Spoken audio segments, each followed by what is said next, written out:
Hello! That felt weird. Hi, everybody. Welcome to the Weekly Dump. Kinda.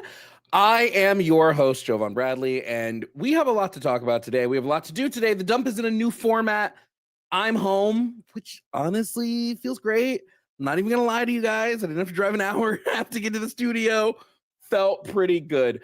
I am excited. We have a lot to talk about today. Two main things, but I am going to touch on a couple of the other things that did happen during the week briefly, just so that it's out there. I hope you guys are excited and ready for what is looking to be a great stream. Now, we have some special guests today that we are going to bring up shortly, and you're going to get to talk to them. There's going to be a roundtable discussion where we talk about everything that's happened in the news. Our two big stories today are going to be the Trump and Mamdani meeting, followed by Trump's really weird copying of Mamdani style, kind of odd. And then we are going to talk about, after that, we are going to speak about Marjorie Taylor Greene's resignation, and we're going to go through all of that. So there's quite a bit to do today. So thank you for joining us here on The Dump. Thank you for being with me. I'm going to give you a little bit of Jovan's thoughts to begin the show so that you know sort of what I'm feeling, what I'm thinking. Let me move. I just noticed you can see my damn blood pressure medication. Let me move that out of the way. Now, here's the thing. There's a lot that we could talk. There's a lot to say about what's been currently going on with Trump and Mamdani. I don't know how to feel.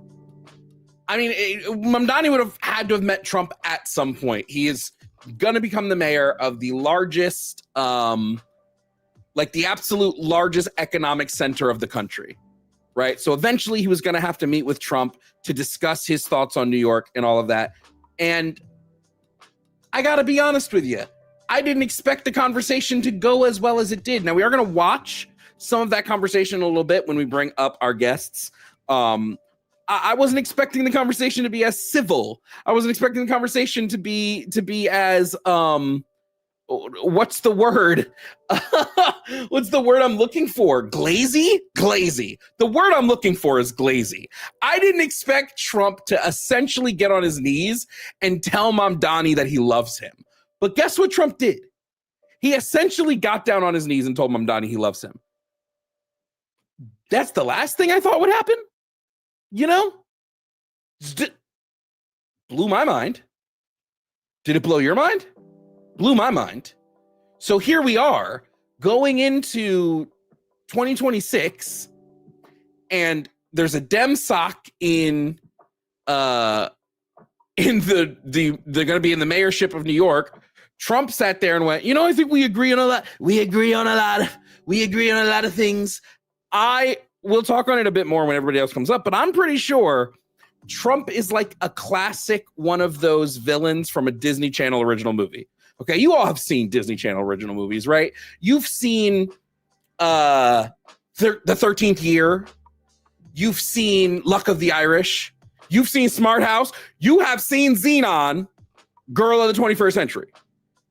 And you know that there are bullies in those movies, right? What happens when someone finally stands up to the bully? They go, wow, I respect that. No one's ever spoken to me like that. You know what it is? Who's seen Ted before? You guys have seen Ted before, right? I'm going to pull this up really quickly. It is like the scene in Ted where Ted gets hired at the grocery store. That's exactly what I think happened in the room with Mamdani and Trump. I think it's the scene from Ted where Ted gets interviewed in the grocery store and he talks shit and the grocery store guy is like, "You're hired." So before we bring up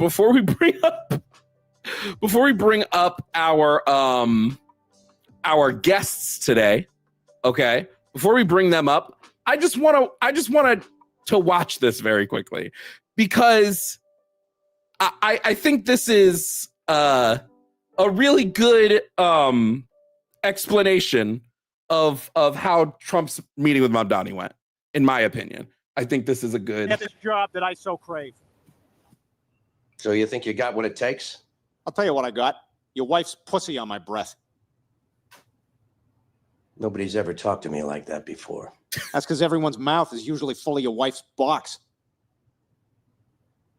You're hired. That was the Trump and Mamdani meeting. I don't care what anybody tells me for the rest of eternity. That's how I think the Trump Mamdani. I need to make that into a TikTok. Truly, I need to make nobody do it. None of you take my idea. I'm taking this clip and making it a TikTok later. And that's going to be Trump and that's going to be Mamdani. If I see a single one of you make this TikTok, we're going to have issues. Okay. Now, get into the show, I do want to bring up somebody that you all know here on the dump. You've heard his voice time and time again. You finally started to see his face. Everybody give a warm weekly dump welcome to producer Steve. Hey, how's it going, everyone? Good to see you, Jovan. It's good to see you too, Steve. Now, Steve. Yeah. How right am I? I think you're on the money with that one. Actually, I put together a little list of quotes from the video to kind of support your claim. If that's something you want to get into, I got it pulled up right now. We'll get into it once we get the rest of the guys up here. Sounds good. But yeah, I know you had like a couple theories. I did. But I'm pretty sure when I told you my theory of this, you were like, "Oh, that makes so much sense." Yeah. Actually, what it ended up turning into is the three different hypotheses actually fit into one. So it is a combination of things, but what you mentioned is definitely at the top of that list for sure. Yeah, I can't imagine it going any other way. Although they've got their mouths on their wife's box they have their mouth on Trump. That's how I think that should be replaced too, in my humblest of opinions. We're going to bring up our next guest on the roundtable today. If you watched the Weekly Dump last week, you got to hear him talk a little bit. So everybody give a warm Weekly Dump welcome to Gary Holmes. Welcome up. Gary, how are you doing today? Good. How's everybody doing out there? Oh, we are hanging. We are doing better than I think Donald Trump is doing this week, personally. So I apologize for the bright lights and everything. It's the best I could do at the moment. So I'll figure something out for the next time. But I'm an aging Gen Xer who used to work in radio, and I'm just excited to kind of get back into doing stuff like this and talking with all of you. Yeah, if anybody has an issue with Gary's lights, take it up with my face. Wait, I meant my foot. Pause. And finally, new to the Red Mirror family, joining us all the way from sunny Florida. We're all from Florida. Welcome, everybody. Give a big dump welcome to Volsi from Volsi's Thoughts. Volsi, hello, welcome to this stream today. What's good? What's going on, y'all? I'm proud to be here. I've been following Jovan for a while, so definitely proud to be here and making it all the way here. And I'm proud to speak to all of y'all, and I'm happy that I got more Florida people that think the same way I do. Cause boy, I'm in MAGA County here. Cause if you are new to the stream, you might not know this, but if you have been a baddie for a long time, you might have seen Volsi in chat. Volsi used to be a frequent chatter, and now he's moved up. So this just shows you, if you're parasocial hard enough, you will eventually get to know your online heroes. I'm just kidding. But kind of not kidding. It is kind of funny. Okay, gentlemen, welcome everybody. We are going to get into it. What we're first going to do here, gentlemen, is we are going to watch this Donald Trump video, okay? This is just 5 minutes briefly of him and Mamdani. So we're going to just briefly take a look at this. Mute yourselves when the video plays, but we're just going to briefly take a look at Trump and Mamdani's very weird, not weird. I keep saying weird. It's only weird because it's out of left field. It's weird because we didn't expect it, but it's not actually like weird. But this surprisingly, what's the word I want to use? Cordial. Cordial is a great fucking word. The surprisingly cordial meeting between Mayor-elect Zoran Mamdani and Donald Trump. So we're going to just very briefly take a look at that. That's not what I want to watch at all. Hold on, let me switch. Oh no! Ah, what did I do? There we go. Let me just briefly switch this up really quickly so that it actually gets us what we want. I'm using StreamYard for the first time. Kind of like it. I kind of dig it. Might become the thing that we well, once I get better internet, it won't be the thing that we use. But right now, kind of did it. Digging it. Okay, let's get this cracking.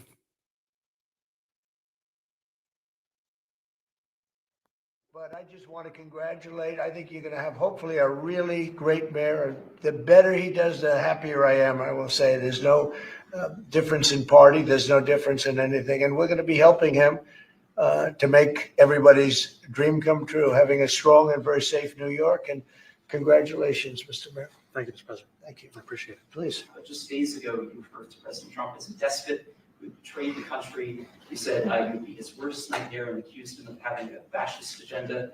Are you planning to retract any of these remarks in order to improve the relationship? I think both President Trump and I, we are very clear about our positions and our views. And what I really appreciate about the president is that the meeting that we had focused not on places of disagreement, which there are many, and also focused on the shared purpose that we have in serving New Yorkers. And frankly, that is something that could transform the lives of 8.5 million people who are currently struggling under a cost of living crisis, with 1 in 4 living in poverty. And the meeting came back again and again to what it could look like to lift those New Yorkers out of struggle and start to deliver them a city that they could do more than just struggle to afford it, but actually start to live in it. And I've been called much worse than a despot, so it's not that insulting. Maybe I think he'll change his mind after we get to working together. I want to clarify your answer to Stephen Nelson. He asked about your comment calling the president a fascist, and your answer was, both President Trump and I have been clear about our positions and our views. Are you affirming that you think President Trump is a fascist? I've spoken about. That's okay. You can just say yes. Okay. So, All right. okay. Yeah. It's easier. It's easier than explaining it. I don't mind. You threatened to send federal troops to New York City. You both have differences when it comes to ICE agents in New York City. Mr. Mamdani, you call ICE a rogue government entity. I wonder how you reconcile your differences on both of those issues. Well, I think we're going to work them out. And I think that if we have known murderers and known drug dealers and some very bad people, we want to get them out. And the mayor wants to have peace. We discussed this at great length, actually, maybe more than anything else.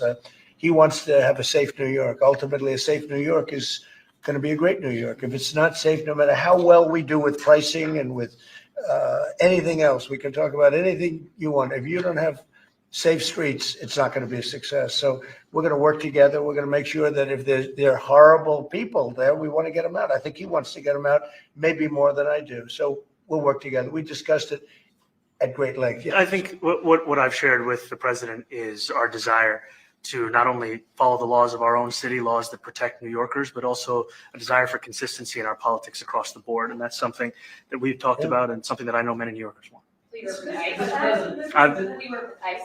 We discussed ICE and New York City, and I spoke about how the laws that we have in New York City allow for New York City government to speak to the federal administration for about 170 serious crimes. The concerns that many New Yorkers have are around the enforcement of immigration laws on New Yorkers across the 5 boroughs. And most recently, we're talking about a mother and her 2 children, how this has very little to do with what that is. What we did is we discussed crime more than ICE per se. We discussed crime, and he doesn't want to see crime, and I don't want to see crime. And I have very little doubt that we're not going to get along on that issue. We had a meeting today that actually surprised me. He wants to see no crime. He wants to see housing being built. He wants to see rents coming down, all things that I agree with. Now, we may disagree how we get there. The rent coming down, I think one of the things I really gleaned very much today, he'd like to see him come down ideally by building a lot of additional housing. Yeah. That's the ultimate way. He agrees with that, and so do I. But if I read the newspapers and the stories, I don't hear that. but I heard him say it today, and I think that's a very positive step. No, I don't expect. I expect to be helping him, not hurting him. A big help, because I want New York City to be great. Look, I love New York City. It's where I come from. I spent a lot of years there. Now I'm right here. You're a billionaire. You have a different address nowadays than you used to, but you used to call New York City home. Would you feel comfortable living in New York City under a Mamdani administration? Yeah, I would. I really would, especially after the meeting. Absolutely. What makes you comfortable? We agree on a lot more than I would have thought. I think I want him to do a great job, and we'll help him do a great job. You know, he may have different views, but no, I feel very comfortable. I would feel very, very comfortable being in New York, and I think much more so after the meeting. Do you view the mayor-elect as the true leader of the Democrat Party? And do you think Leader Schumer's and Leader Jeffries, have to follow his lead? Well, look, I hope they have great leaders. This is a man that right now I think is focused on New York City. I really think he has a chance to do a great job. We're going to help him, but I really think he has a chance to do a great job. But I'll let you answer that. You consider yourself the leader of the Democrats. I think it's more appropriate for him. I consider myself the next mayor of New York City, and I keep my horizons firmly on New York City. And I appreciate the meeting with the president, which focused again on the 5 boroughs and whether New Yorkers could afford to live there. By the way, being the mayor of New York City is a big deal. Absolutely. I always said, one of the things I would love to be someday is the mayor of New York City. I think actually what he wants to be is the first lady, but we'll get into that. So opening the floor up to you, gentlemen. What do we think of that? First off, I think, you're absolutely right. Like, he is a bully that got, kind of out-bullied, or didn't really get out-bullied so much as he just got ignored. All of the things that he usually uses didn't seem to work. The rhetoric at the beginning of everything didn't seem to work on him at all. Didn't seem to have any sort of reaction to it. So I think there's a cycle with Trump where if he doesn't get his way, he just starts to try to, bring somebody up by complimenting them and saying that they're kind of on his level, which is ridiculous. But I think that's what he was trying to do here. Yeah, I was gonna say the exact same thing, Gary. 100% agreed. Like, Trump is the type of, they're a blowhard. You know what I mean? They're gonna go ahead and get at you aggressively to try to convince you to be on their side, et cetera, et cetera. But however, once you push back and once you tell them to their face, yo, this ain't that. They stand up to you. That's when he just goes by, okay, I'm just gonna use flattery. Because I think that's what Trump is used to. He used to being aggressive and then using intimidation. And when that doesn't work, he uses flattery in order to get you on his side. Because incredibly, he said something that in my younger years that I kind of naively agreed with, right? I was like, okay, the right and the left both want the same thing. We just have different ideas how to get there. You know what I mean? I've always said I miss the Hank Hill Republican, because Hank Hill Republicans, they were the same way. They just had a different idea on how to do what everybody wanted to do. But nowadays, we know that the right is they don't really want the same thing we do. They want to bring this back to 1950s. We all know that, right? So, but Trump said that, right? And I think the reason why he did that is because he sees that this is a person that's not going to back down. This is a person that is not going to get intimidated by his aggressiveness. So therefore, I need to use as much flattery as possible. And if I can use that flattery, maybe I can get his fan base on my side as well. But I see the okie doke. It's I see what Trump is trying to do. He's just trying to flatter people in order to convince them and say, like, kind of, for you to drop your guard. Because if you watch that, you'll probably see a lot of people say, oh, okay, I agree with Trump more than I thought I would. So it gets you to drop your guard in order for him to sneak in other things. You feel me? Very insidious. Absolutely. Yeah. Yeah, I agree with that quite a bit. Although I do think that we are ignoring that Zoran Mamdani most likely went into that room and charmed the pants off of Trump. Like, as much as Trump tried to use the intimidation and it didn't work, and therefore he resorted to his own, version of compliments, I think Mamdani went in there with the plan and was like, if I stick to, we're both New York guys, the Democrats hate us. All we want is to make New York great again. I think if he started with all of those things, that's how we end up at that meeting. Yeah, I can agree with that too. Yeah. I'm gonna bring it up because I think it's kind of interesting, but like we've all seen this, right? Oh yeah. Oh yeah. There's no coincidence Oh, here, man. My guy, I think Trump is in love. Yeah, 100%. I don't know what other way to look at this picture. Trump has been spray tanning his entire life. All of a sudden, he goes natural with the skin tone, or at least really pulls back on the spray tan. He dresses exactly like Mamdani. He's all of a sudden being personable to like something's happening.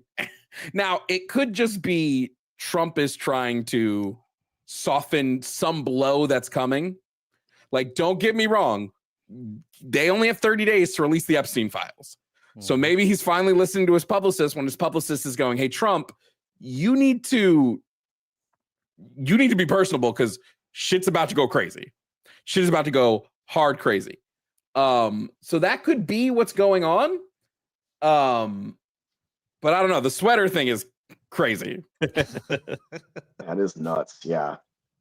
That boy got a crush, man. I'm telling you, he got a crush. It's like when you're a little kid and they always say, "Oh, the person that teases you most on the playground is the one that got a crush on you." Yeah, that's what I'm seeing. Well, it's Mamdani is everything Trump has claimed he's hated for the last 4 years. He's a leftist. His father is literally a Marxist professor. He's brown. He's from the Middle East. He's checking off every box. Muslim. He's checking off every box Trump has like gone ape shit about for the last 4 years. But all of a sudden, loves him. Yeah. Loves everything about him. Now I know so I do the line, and me and Jimmy were talking about it last night, and Jimmy's thought process is that Trump just is nice to anyone with a hot wife. Which I then tried to think about and was like, huh, kind of. Yeah. Like it's definitely plausible, but I think there's something else going on here. I don't know. What do you guys think is the most plausible reason for Trump's complete 180 when it comes to Zoran Mamdani? That one's kind of hard because I do think something's coming.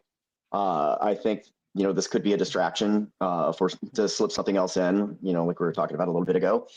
And I think it's a scary conversation that we just witnessed with reporters, and especially with reporters, because Trump there pushed back on some of the reporters that are like handpicked for him to tell him and flatter him and everything. And they were asking a couple of like somewhat difficult questions. And Manabi was like, he gave his answers and stuff, and Trump sort of backed him up, like kind of like an ease off of him a little bit is what I kind of got from that. And it was also interesting to me that he brought up reading in newspapers, like hearing about somebody is not the same as meeting them. Now that I've met him, everything is different. So that hasn't been the way. I mean, it has been the way that he's done that with like Putin and stuff, but this is like honestly a little frightening to me, because we don't know what the next thing is. We don't, we see the left hook, but we don't see the right cross. That's a good point. I was muted. Jesus Christ. I always do that. I gotta stop doing that. With the Epstein shit coming out, I really wonder. Volsi, what were you gonna say? Yeah, I was gonna say that's a good point. I think that's part of it too. He's trying to kind of disarm people in order to get ready for, just like how Gary said, the left hook. The Epstein stuff is gonna come out. I see that as well. And I also think one big thing that I realize is that the internet gives people a lot of like bravery. You see what I mean? Until you see them in their face. I think Mike Tyson said it the best. Like the internet gave a lot of people a lot of bravery in order to say whatever they want and not get punched in the face, right? So I think that has a lot to do with it, because Trump was always behind the screen. He can say whatever he wants about Mamdani, but then when it was face to face, it kind of disarms them. He's not really sure what to do. You see what I mean? But I think it's a combination of everything that y'all are saying. Something's gonna come out. Trump wants to be personable enough in order to get that left hook, and he's never actually met someone who doesn't back down from his aggressiveness, and that kind of disarms him.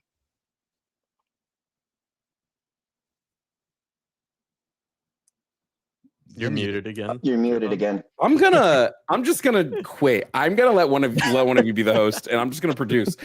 Just a reminder: this is what Trump said about Mamdani prior to him winning the election. So he said, and I quote, "If communist candidate Zoran Mamdani wins the election for mayor of New York City, it is highly unlikely that I will be contributing federal funds other than the very minimum as required to my beloved first home, because of the fact that as a communist, this once great city has zero chance of success or even survival. It can only get worse with a communist at the helm, and I don't want to send, as president, good money after bad. It is my obligation to run the nation, and it is my strong conviction that New York City will be a complete and total economic and social disaster should Mamdani win. His principles have been tested for over 1,000 years, and never once have they been successful. I would much rather see a Democrat who has a record of success win than a communist with no experience and a record of complete and total failure. He was nothing as an assemblyman, ranked at the bottom of the class, and as mayor of potentially, again, the greatest city in the world, he has no chance to bring back it to its former glory.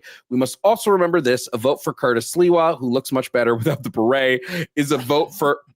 That's really weird, Trump. "Is a vote for Mamdani. Whether you personally like Andrew Cuomo or not, you really have no choice. You must vote for him and hope he does a fantastic job. He is capable of it. Mamdani is not." Now, my only thought process here, okay, is, did Trump actually not know what a communist or socialist was prior to meeting Mamdani? Like, do you think he's just one of those people that has never actually been told until Mamdani gets in the room with him and be like, "What do you think communism is, Trump?" No, I don't think Trump is happened, capable of understanding what communism is, right? Like, the guy has to get his briefs done in picture books, okay? So he's not reading anything above a third grade level. So no, I think when he hears communist, socialist, he thinks mean people who don't like me, right? Because I mean, you can see it reflected in his base, right? The MAGA people you talk to, that they'll call anybody a communist, and really it's just a stand-in for a person I disagree with or person I don't like. Yeah. Yo, you know what's funny about that, Steve? Is I've been debating in Facebook groups for like years, right? And just the other day, someone said, all the problems of America are due to communists. And when I got into it with him, I asked him to name the communists. You know who he named? Jeff Nancy Bezos. Pelosi. Oh my God. Jeff fucking Bezos. No. Jeff Bezos. And I was like, bro, really? Jeff fucking Bezos? Mark Zuckerberg? That's who the communist Marxists are? Yeah, it's somebody somebody he doesn't like. Somebody he just doesn't like. Yeah. And I was like, what I found crazy about what you just said, Steve, is like, if you actually talk to them, they would actually point out real issues in the country, right? Cost of living, billionaires running everything. And then they'll say it's because of the Marxists like Bezos. I like Marxists like Bezos, the guy who literally stops unions in Amazon, is the same one who agrees with unions running the economy. It's insane. It's just like how you said, communists and socialists is anyone they just don't like. And and now that Trump has actually met Mamdani, you're like, oh, I actually like this guy. Yeah. He really likes him. Yeah, there's no question. Really. I mean, I pulled a bunch of quotes from that video that just, I mean, you've never... Dude, he's never smiled at JD Vance like this. Not once. Ever. Or Elon Musk or anybody else. They've all got to be so jealous right now. I mean, it's crazy, but I really do think that this is Mamdani's skill set. This is what he is good at.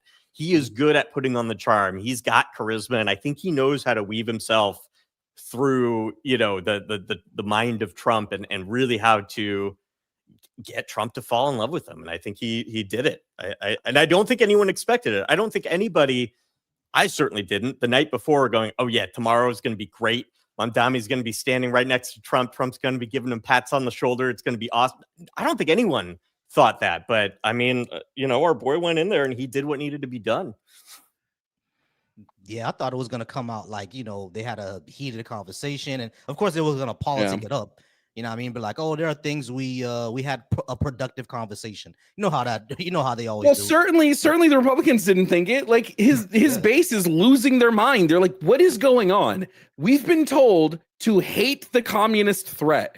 And here is Trump quite literally about to gluck a communist. What is happening in the United States of the USA of America?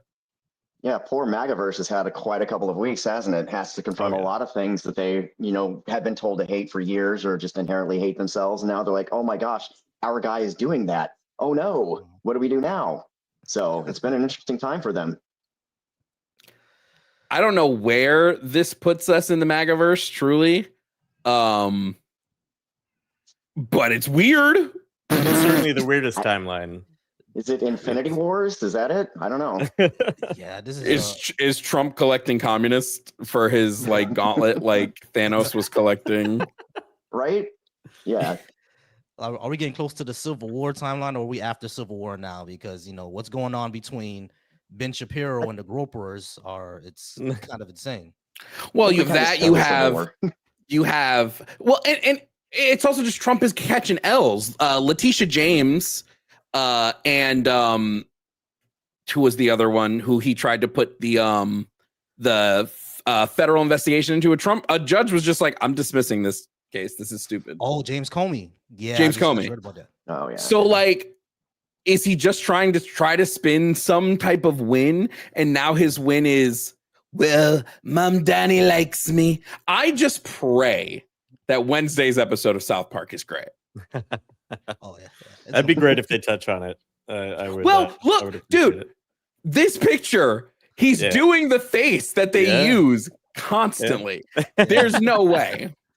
Yeah. Oh wow. Yeah, you are absolutely right. Holy crap. But I really don't think that this is some 4D chess move. Like, I honestly think that Trump fell in love. Like, I really do. And if it wasn't for the red sweater, right, in the black jacket, I don't think I would be so certain. But because of that, I am 100% certain that Trump is in love with Mamdani. But I do think that there's some strategy too. I do think there's some strategy to it, right? Because what's the strategy? Well, so hear me out. Not that it's a good strategy, mind you, but it does make a little bit of sense. So you do have the Marjorie Taylor Greene, Tom Massey, Republican Civil War thing. And on the same day as the Mamdani Trump meeting, what was it? 86 Democrats signed a resolution that says socialism's bad. Yeah. Right. And so if Trump comes out and he's like, socialism's good, now you have people within the Democratic Party going, no, just because Trump said it doesn't mean we have to disagree, guys. Right. Just because, Mamdani is a democratic socialist doesn't mean he's some, he's going to seize the means of production tomorrow. You don't have to be worried about it. But I think that might have been a little bit of that. Is like, stir some shit within the Democratic Party. I mean, he sat there and he was like, oh, you're the leader, right, buddy? Like, you're the new leader of the party, right, friend? And that, I think, from his mind would be, oh, now everyone's going to start fighting about who's going to be leader. And whether or not the Democrats actually do it, I don't know, but it does speak volumes. There's no way Trump is playing 7D chess like that. There's no way. He's not smart enough. I don't know. I think he could pick up on something so simple. Right. But also he knows that Mamdani can't go past governorship. So what does it matter? No, just to get Democrats fighting. Right. Because if Mamdani walked in there and he's like, oh, yeah, Democrats hate you. They hate me, too. They were calling me a jihadist, which they were. Right. They were calling me all these names. They call you all these names. We're like the same guy. We're both from Queens. We want to make New York great again. I think if that was a strategy, it clicks and Trump said it's not just the media. Right. It's the Democrats also hate you and I hate the Democrats. So if I hate them and they hate you, then I like you. Right. So I think there is like enemy of enemy is my friend type business there. If that's how Mamdani went in and played it, fucking good job because it worked. I mean, I think it's hard to know for certain what is what is going on here, but I do think it may just be the case that Mamdani's a smooth talker. He got Trump on his side. I mean, Trump loves a good glazing, but I doubt Mamdani glazed him like that, right? I think it feels more plausible, in my opinion, that Trump expected Mamdani to be at his throat and Mamdani wasn't. And so because that's like, we know it from like power dynamics in like corporate stuff. If you come in hot and the other person is just not, you're thrown off. And so Trump might have gotten thrown off and then had to completely switch tactics. Yeah. Yeah, Did anyone else have the thought that, like, did Mamdani have the Bubba photo? Oh, right. Did anyone have that thought? Like, I know it's tinfoil hat. It's probably, but like, come on. Did anyone have that? Genuinely, I had that thought. I was like, oh, he just walked in, photo in hand, done. Over. Did you see that like there's an AI one going around and so many people are getting tricked by it. So many people are like, guys, they released the Bubba photo. I'm like, you think this wouldn't be front page news if an actual photo of you think Fox News wouldn't be losing their minds if the actual photo got released? Come now. Yeah, they'll be losing their minds. They'll be losing their shit, bro. Like, come on. They'd be going crazy. Well, no. But instead, here we are. We're how many days into Trump's presidency, and now he's up here giving Mamdani the glucky glucky. What also happened this week, really big, is so as we all know and as we all have witnessed, Marjorie Taylor Greene has not been the most happy with Donald Trump's performance in his second term. She's been getting a little angry, I think is a good way to say it. She's been frustrated, and then Donald Trump went in and said, hey, you're not going to win if you run for Senate. I'm just letting you know this right now. You run for Senate, we're not letting you win, we're not letting you do all this. And so instead, Marjorie Taylor Greene said, you know what? I'm going to resign. I'm going to resign my post. Now, a lot of you may be sitting here going, well, isn't that a good thing? Isn't it good that she's resigned? Isn't that like for the best? But something I need you all to know before we get into the discussion portion of this, Marjorie Taylor Greene has left her congressional seat up 25. I think it's 25 million. Up 25 million. She didn't enter with $25 million. She left with $25 million. I think Marjorie Taylor Greene is a great cautionary tale, but I'm going to open it up to the floor for you guys to tell me what you think of Marjorie Taylor Greene's surprise resignation. Well, I think first and foremost, like with her specifically, and how she has created this image of herself in the media, an image of herself in the public. Her little speech that she gave about leaving the Republican Party or leaving and going back home to her loved ones, to all this stuff where she can like help serve locally or do whatever. Like there was a lot of hatred in that speech that she still spit out. So it was like, for 1 second, you're like, oh, I can see that. And then the next second, you're like, oh, man, shut up. So it just kept going and going and compounding there, too. She would say something that you could agree with, kind of, and then something you totally hate about, the way her mind thinks. And she just kept doing that over and over and over again. So, and it was very funny to me that she had to, while she was giving that speech, she was clearly reading from a teleprompter, and she flubbed it up a couple of times because I don't know if she knows how to rehearse. But it was just, to me, the whole thing is political theater. I don't know what she seeks to gain out of it, except for the fact that you said she left with $25 million that she did not enter with. So maybe this is her sailing into the sunset and trying to have a private life after all, which I don't think is ever going to happen for her. Yeah, I mean, the first thing that I thought of when I saw her resign, I was a bit surprised. I thought she was going to be one of those, Congress people who stays on forever. But then I started thinking about it a little bit, and I was like, man, this was a lick, bro. Because just like how Jovan said, She came in with like what, maybe $100,000 to her name and left with $25 million. That's generational money. Her net worth has skyrocketed. Yeah, exactly. That's generational money.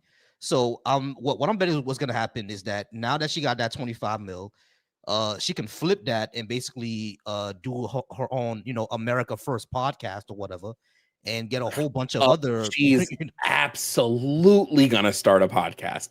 There's if Marjorie Taylor Greene doesn't at least do the podcast circuit, I expect to see her on Lex Friedman.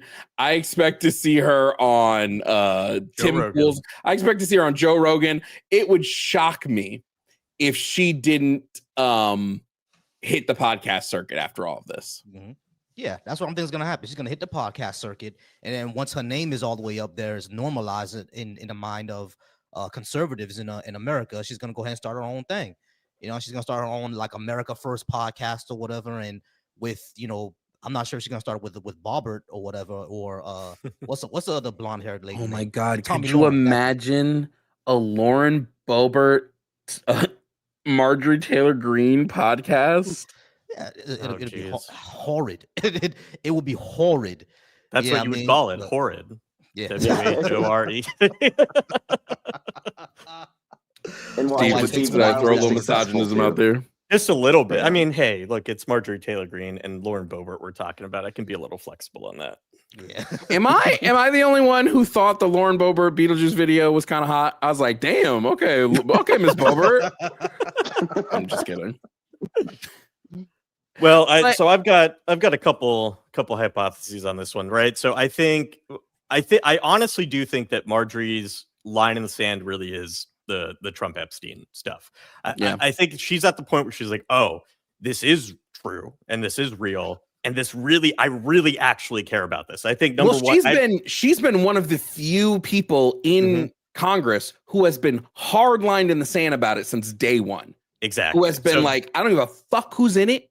Yeah. If you don't release this shit, I'm gonna be pissed off. And she's So she's distancing herself from Trump in this way, right? Leaving Congress during his administration, right? In essence, to protest against him. But John Ossoff's seat is also up 2026 in Georgia, the Senate seat.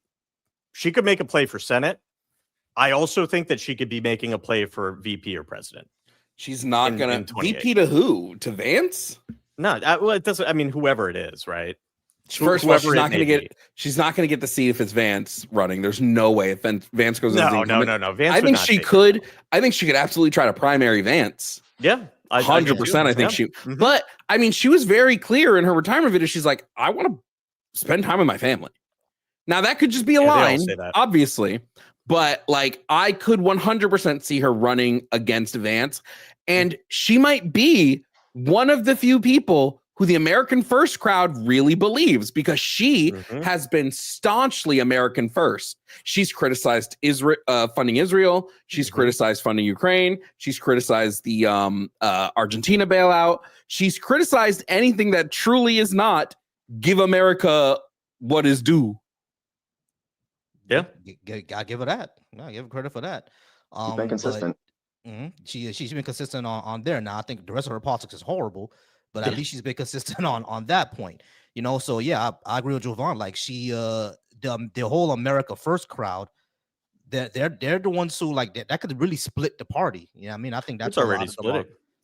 Yeah, because that's the whole Nick Fuentes party is splitting, right? Hardcore. Yeah, Nick Fuentes had the two hats.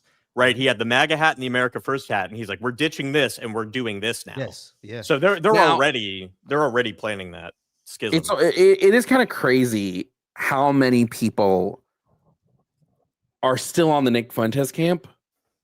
We can't play any of Nick Fuentes because YouTube will ban you because they have him banned. Twitch will ban you so I don't play any Nick Fuentes clips, but like. My man has said some outwardly crazy shit, and now it seems like he's trying to not trying to come back. It seems like he is making a comeback in people's minds, which is insane. Well, he's making a comeback, period, right? Like, he's really resonating with the America First people who are like, wait a minute, these emails do sound really effed up. Maybe. I don't even think. I think it's half of that. I think the other half is the anti-Semitism. Do you know how hardcore he's resonating with the neo-Nazis? The neo-Nazis are putting this, which is crazy. His last name is Fuentes. They're putting this man up on a pedestal. Well, that's the grift, right? He's just really good at what he does. The thing is, when you look at Nick, it's like you could see the abuela genes, bro. You could see it. It's like, yeah, I could see, like, Not yeah, the abuela genes. Yeah, you could see it, bro. He definitely looks like someone that got hit with the chancla.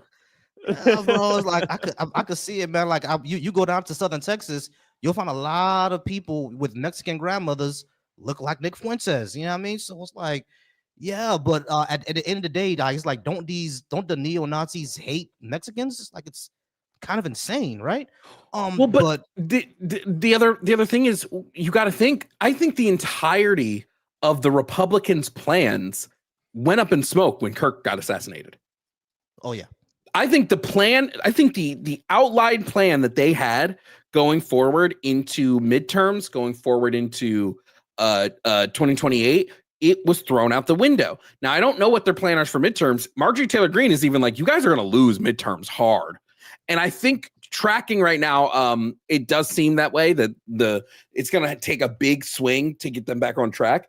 And maybe that's partially why Trump is trying to tone himself down. I mean, in one day he went from calling a reporter a piggy to now, I'm gonna wear a fucking Afghan and say I love Mamdani. Did anybody see that the MAGA crowd, their cope on the him calling reporter piggy thing is like, no guys, her name was Peggy, which is not true, even in the slightest. That's their cope. That's their cope for it. Oh, Jesus Christ, really? Instead, it's been an exciting time for them. Wow. Really? What are we gonna? What will we do when MAGA finally goes away? What are we gonna do? There won't be as much to talk about. Well, we're gonna get the America First Party, is what I think you're gonna get. So you're gonna get that. You're gonna get that pushing, and like to the point of Nick Fuentes making a comeback and stuff. Like he's not toning his stuff down. He's not like taking a cue from like Alex Jones and using coded language or anything. But he is, and it seems like he's trying to pull people that are not as far right as he is to him without saying that it's extreme far right, even though he will admit that to himself and to some people. Like Mr. Steve said, he's a drift. He figured out how to monetize his hatred. What really concerns me is how far the Overton window has moved, because and the thing is, like, for me, I think what really the crowd of people that really kind of, I think, makes me the most angry are the ones who claim to be centrist. I'm not right or left, because I've always heard I heard for years, centrist is just code word for embarrassed Republican, right? So when I really started to look at this, it's like a lot of that crowd really normalized a lot of this stuff, right? Because it's like, yo, hey guys, these people are racist. They're using Nazi language. And they're like, oh, no, they're not. You're overusing the words, et cetera, et cetera, et cetera. And now we're at the point where Nick fucking Fuentes is getting interviewed by Tucker Carlson, which is insane. Well, but you wanna talk about that? It is the case. Like, there's this weird trend on TikTok right now where people are posting translated Hitler speeches. Yeah, the English version. And I saw that. going, well, if they hadn't translated this, we would have all been agreeing, which is fucking nuts. I think there's so many things happening at once. I think it's not just America First. It's the nuclear family crowd is also picking up momentum again. It's this group of people who are saying that women must be in the homes, women must be child rearers, men must. It's like the red pill. It's like the red pill and the male loneliness epidemic group. It's like this.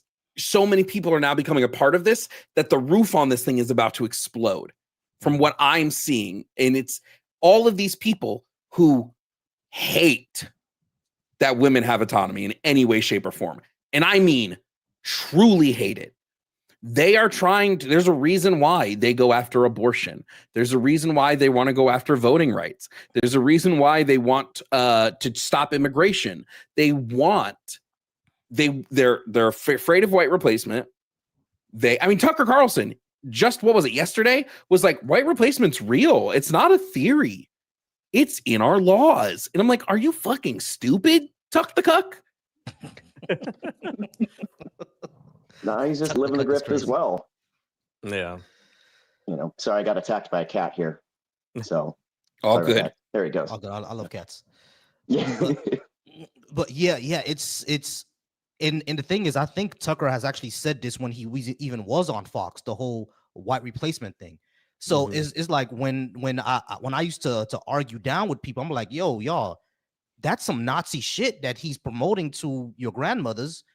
And they were like, oh, you're calling everybody a racist. It must be because, you agree with Black Lives Matter or anything like that. I was like, y'all, white replacement theory literally is from a French Nazi, y'all. Like a French Nazi made it up. Like, what are we talking about here?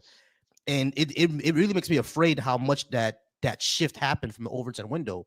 And a lot of people were saying, oh, the left messed up when they took out Kirk. I still don't think it was us anyway, but the fact that I think this was always going to happen. Like Kirk's was just the beginning of the onion and Fuentes was the middle of the onion. It's just that Kirk would introduce you to that and he's the pipe to get to Fuentes, basically. Now that he's out the way. And think about, when we look at like, have you seen that thing that that X did recently where they were showing where these accounts were created? Yep. Yeah. Like so many of these accounts are overseas. Yeah. So many are coming from Eastern Europe. And it's clear to me that there is this, you want the people who were so up the ass of George Soros and the Democrats were so in tune with the My Pillow motherfucker that everything was QAnon. Where's Q been?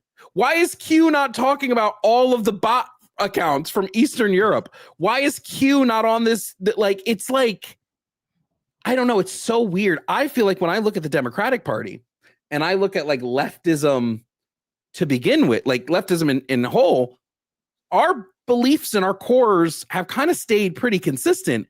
Republicans are flip-flopping, zip-zapping every other day. No. Excuse me. Absolutely.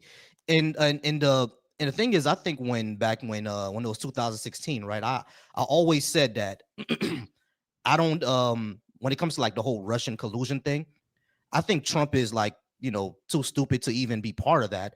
But it's not like he didn't know about it. I think he knew about it. But the fact of the matter is that if Russia or these trollbot farms are intervening with our public, with our elections and everything like that, they're not doing it for the good of America. Sowing all this dissension is better for other powers, for places like Russia or other China, adversarial like China or and other adversarial states. It's better for them because if America is no longer number one or our society is too fractured to function, that leaves a power vacuum, right? But there's nothing that is stopping us from being the global reserve currency, right? There's no mystical force that makes the US dollar so. It's just because everybody else agrees on it, right? So who's standing to gain from dividing the United States and putting in someone as destructive as Trump, right? It's BRICS. They want to be the new reserve currency, right? And dominate. I don't know if you've seen what's coming out of China, technological like advancements that they've been making, just leaps and bounds on infrastructure, on transportation, on like homes. Have you seen their manufactured homes? We're still doing like double wides in the style of like 1950s. Okay, and these people have a pod that drops down. It's metal walls. It's got insulation and all these gadgets and all these things, and it's, I don't know, cheaper than what we can produce out of cardboard, right? Because that's what the mobile homes are made out of today. Their sheathing is literally cardboard. Yeah. You know, and you look at China, you look at their equivalent, and it's cheaper and better.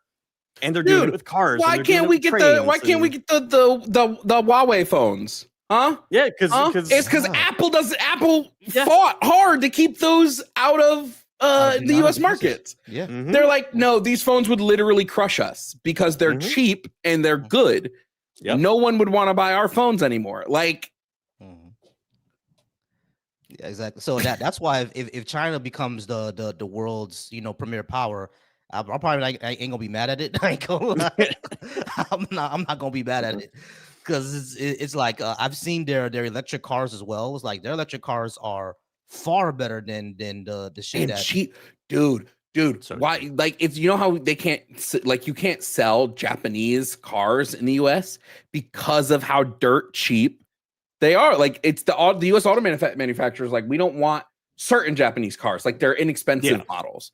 They don't mini want them to be sold. Yeah, they don't want them to be Oh, sold man, in the those US. mini trucks are fucking amazing. You don't. Nobody needs an F-350, right? I mean, unless Well, they're compensating. Hold Okay? on. Yeah. Let's not go that We're far. pulling a boat. Look, hey, if you're pulling a boat, okay, maybe. Yeah, it's But mostly outside of status that, symbol these come days, on. yeah. If you're just hauling some lumber here and there, you don't need that. It's a utility Would. vehicle, and it's just gone nuts. Yeah. What's that So one like stripped down car that's supposed to hit the market sometime in the next year or two? It's supposedly like you like the stock model has no radio. It is just like bare bones, and it's supposed to be like I think 13,000 is like the starting price. steering wheel optional. optional. Yeah, so I don't know. The slate truck, yeah, it's the slate truck. Okay. I think 13,000 is even too expensive. Let me hold on. I'm pulling up Slate's website right now. It's going to cost, okay, when it 28,000. eventually comes out. Is that what it is? 28? Yeah, and it's a fully electric, like 150 like mile. 28. That's not For bad. 28,000. I feel like I can just get a regular car with like Yeah, but then you don't have you know what I the mean? truck bed. No, you can get a decent truck for 20. You can get like a used 2022 or 2023 for that price. Yeah, exactly. Yeah, and you're going to be paying like, what is it, 19 to 22 miles per gallon gas prices? Mm-hmm. Although kilowatt hours hasn't been doing that great either. I don't know if you You've guys seen have that you noticed. can buy cars on Amazon now, right? I believe it. But Holy shit, you can. no. Yeah, no, you can go to Amazon and buy a car. Well, how does that even I can't work? imagine. You literally go to Amazon, you pick the car you want, you put it in your cart, Gosh. and now you can lease it. You can lease it through Amazon too. Oh my gosh. That's ridiculous. Yeah. You can lease it or you can pay cash, and Amazon will it's Amazon Autos is what it's That's called. crazy. Yeah, I'm looking at it right now. This is Holy insane. shit. Yeah, we're in the end times of capitalism, man. Yeah, this is definitely late stage. This is definitely late stage. How everything is rented now. You know what I mean? Everything's on buy now, pay Dude, later. why does everything have a goddamn subscription? I shouldn't have a subscription when I buy a fucking toaster. And they're like, yeah, and join our app and pay $20 a month and we'll toast your toast. What? Not everything should be subscription based. Why can't I just outwardly buy Adobe Premiere anymore? You can't just outwardly buy the Adobe suite. You have to do it on the monthly. On the monthly, yeah. It's terrible. Bad shit. I remember the days where you bought the program once and then you got an upgrade every year. Mm-hmm.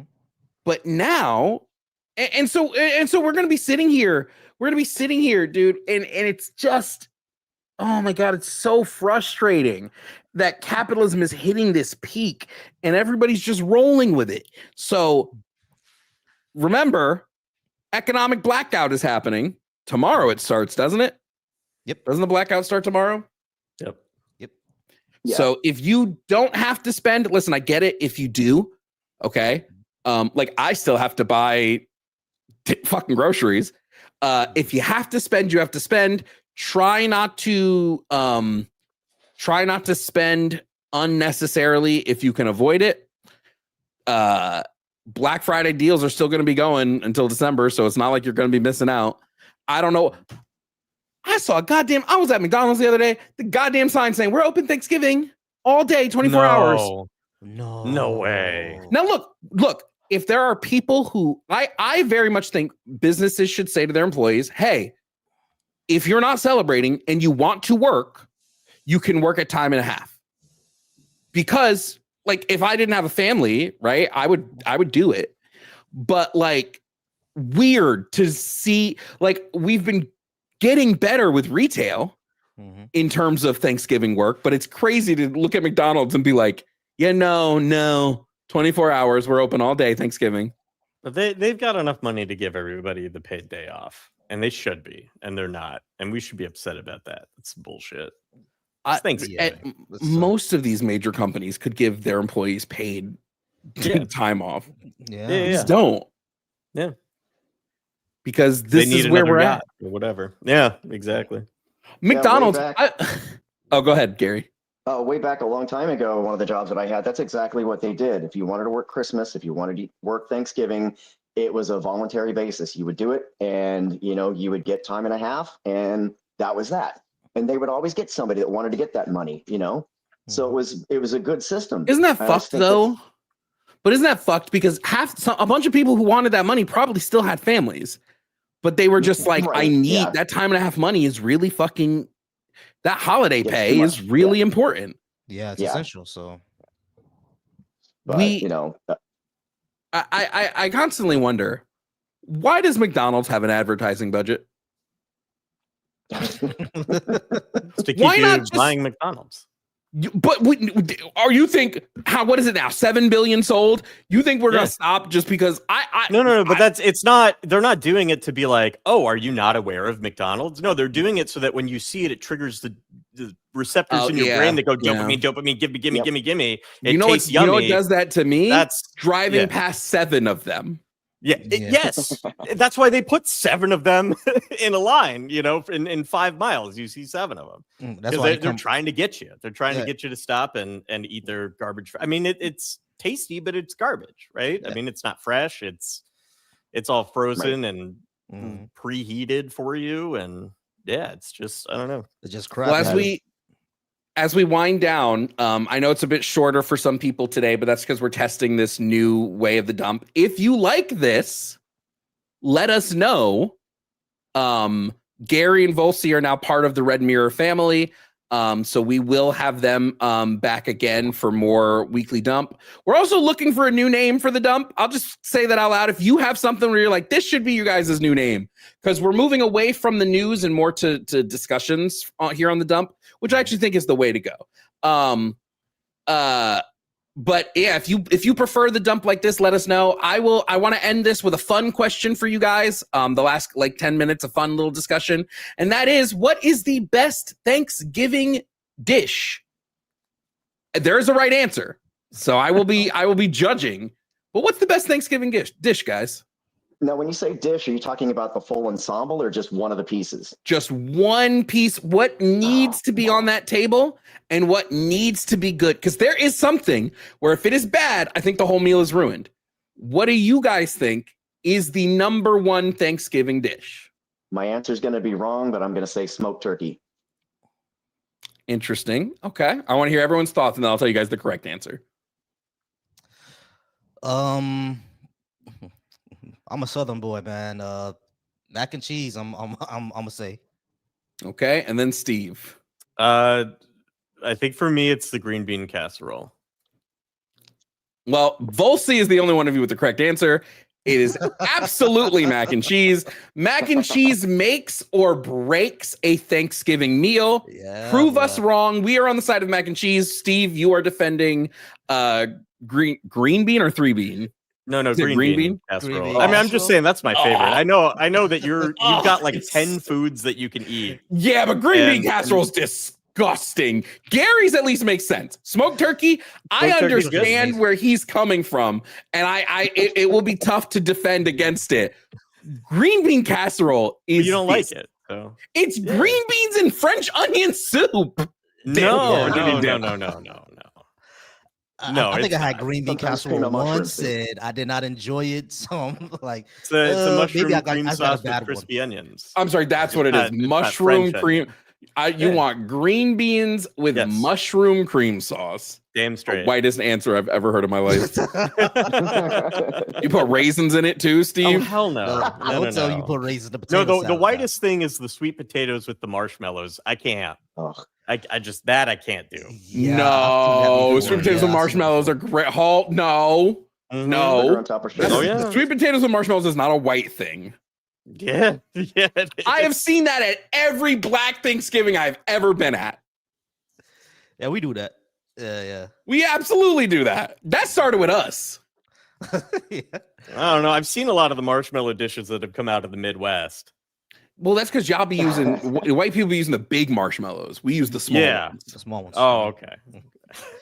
Now that's the key. I got a Caribbean background, so of course I have the Caribbean dishes there, like grillo and tostones and what's that thing? Plantains, sweet plantains, pressed plantains. We got those as well. So yeah, so and then of course since I'm Caribbean, it's very very loud. We got to play a whole bunch of music. We playing reggae and dance hall and compa and soca. It's and bachata. It's going on all night. So. Yeah, that's our Thanksgiving. It's a little weird, but it's fun. Sounds delicious.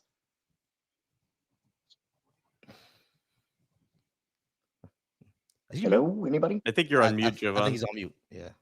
I'm gonna just stop talking. I'm just still trying to get over green bean casserole. I'm still trying to like. I mean, look, when is that you a make dish it you homemade, think? If you went to a Thanksgiving dinner, Steve, yeah, and that dish was made poorly, do you think this whole dinner's ruined? if one person made every dish and I tried the green bean casserole, which I would likely try first, and it was not good, yeah, I would be very apprehensive about everything else. Because it's really easy to make a bad green bean casserole. It's hard to make. Yeah, a really you just good one. make But when green you bean make a really casserole, good yeah. one, it's really good. Yeah, as I long as you enjoy make it. green bean casserole, you've made a bad green bean casserole. No. Anyway, I do want to thank the three of you. Thank you for joining us here for the weekly dump today. Please go and follow everybody on their platforms. If any of you want to shout out your platforms, now is the time to do so. Yeah, Red Mirror Media, right? I mean, I guess I don't have my own personal platform, probably don't plan on it, but yeah, make sure if you're watching on Twitch right now, make sure you hop over to the YouTube, subscribe to Red Mirror Media if you want to see more of this. All four of us will be in the studio together at times. It might not be every week, but you can definitely catch us there Monday afternoons or evenings around 5 o'clock. We'll be going live. And hopefully be putting on a good show. Yeah, you keep saying that 5 o'clock thing. I've never agreed to 5 o'clock, so I don't know where that time keeps coming from. I just want to throw this out doing here. It at 5. We've just been going live at 5 o'clock. But... I just want to throw it out here. I've never once agreed to 5 o'clock. Well, you'll catch us. I mean, we'll let you know if that time changes. But keep an eye out. We're gonna have a couple podcasts coming out in December. Keep an eye out for those. We should have one weekly dump in December, and then the rest should be podcasts. And then we're going to be back in January with a brand new show for you guys. It'll be a lot like this, but in the studio, a lot more segments, a lot of fun that we're going to have. Speaking of podcasts, what just dropped today?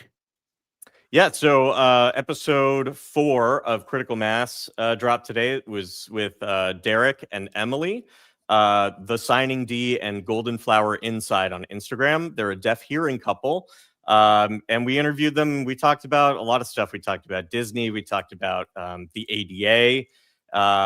If you ever think, oh, the ADA is a protection, watch that podcast and you will be thinking, oh, we really need some ADA reforms in this country. That is currently live on Red Mirror, so go check it out. It's there waiting for you guys. Volsi, anywhere people can go to find you? Oh yeah, definitely. I'm Volsi Thoughts everywhere on YouTube, Instagram, and TikTok. On TikTok, that's where I'm doing most of my debating. I go live over on YouTube as well. Every Thursday through Sunday, I do politics and religion. So go ahead and follow me there. And I appreciate the opportunity to be here. I appreciate y'all. Peace. And Gary, I don't have any, anywhere for you? well, I don't have any public outlets for people to follow me, but you can follow my pet pig, Marzipan, on Instagram at Marzipan the Pig. And he's a pig that loves to sit. I think people will be very, very excited to go follow the pig. Thank you, gentlemen. Thank you all for joining us here today on the Weekly Dump. Again, chat, if you liked this version of the Weekly Dump, let us know in the comments. And, you know, it has been a great time here hanging out with you guys. And, you know, I hope we see you again. Thanks for watching. And I still don't have an outro. Goodbye.